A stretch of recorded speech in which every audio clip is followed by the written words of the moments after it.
Supreme court హిందువుల పట్ల ఎంతటి ద్వంద్వ వైఖరి అవలంబిస్తుంది అంటే, హిందూ దేవాలయాలు ప్రభుత్వ ఆధీనంలోనే ఉండాలని చూస్తుంది, కానీ అజ్మీర్ షరీఫ్ లాంటి దర్గాలను వారి వారి సంస్థల ఆధీనంలోనే ఉండేలా చూస్తుంది.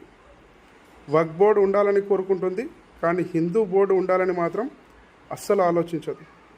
హిందువులు ఎంతో భక్తి శ్రద్ధలతో దేవాలయాల పోషణ నిమిత్తం తమ భూములను దానంగా ఇస్తే వాటిని ప్రభుత్వాలు అమ్ముకుంటుంటే కళ్ళప్పగించి చూస్తుంటుంది. కానీ అదే వక్ఫ్ బోర్డుకి చెందినటువంటి భూములను కంటికి రెప్పలా కాపాడుకుంటుంది. మత స్వేచ్ఛ పేరిట హిందువులను మత మార్పిడి గురి చేస్తుంటే అది మత స్వేచ్ఛ అని చెప్పేసి ఊరుకుంటుంది. అదే వాటి నిరోధించడానికి ప్రభుత్వాలు మత మార్పిడి నిరోధక బిల్లును తీసుకొస్తుంటే మాత్రం అది రాజ్యాంగ వ్యతిరేకం అని చెప్పేసి వాటిపై నిలుపుదల చేస్తుంటుంది.